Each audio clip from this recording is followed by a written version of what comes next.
The allegations in this case do not reflect the values we share as a district.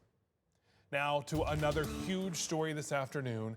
The nation is mourning the loss of civil rights legend Jesse Jackson.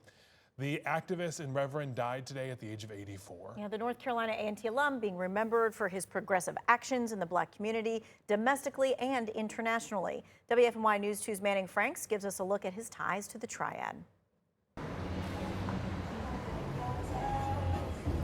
Yeah, y'all, this afternoon, Reverend Jesse Jackson is being remembered here in Greensboro. The civil rights icon spent formative years here when he graduated in 1964 from North Carolina A&T. Now, what many people may not be aware is that he has lots of ties to the city, and that includes the International Civil Rights Center and Museum right behind me.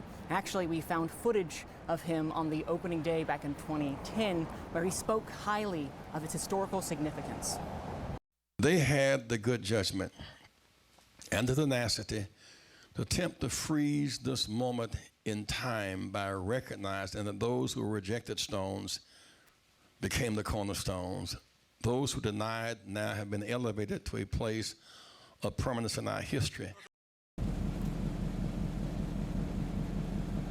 Without question, Reverend Jackson's work touched the country and even the world. But here, people talk about him in a different way, not just as a name in a textbook, but as a living and breathing representation of someone who never gave up the fight for civil rights.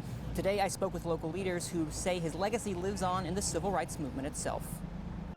He started his social movement work here in this town, right up here in the intersection of Elm and Market Street, where he led the 1963 sit-down movement.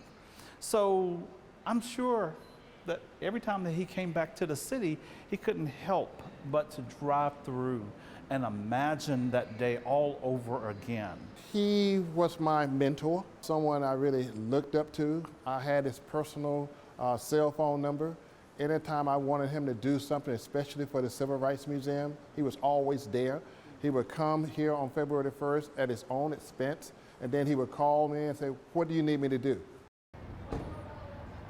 Now, when I interviewed Skip Austin earlier this afternoon, he told me one story he's going to hold deeply, is one time when he was coming over here to speak at the International Civil Rights Center and Museum, they wanted to go get some Cracker Barrel. Yes, Reverend Jackson wanted to go some Cracker Barrel with Austin. And so they went over there, and one thing he would never forget is the fact that they almost could never eat their food because everyone kept coming in to take pictures, to talk to him, and he made time for the people. That's one thing he'll always remember is his humility. He was a larger-than-life figure that had humility to give. Now, coming up in 5, we're going to be speaking with the NCA&T leadership, where they spoke about his legacy and beyond. Live here in downtown Greensboro, I'm Manning Franks, WFMY News 2.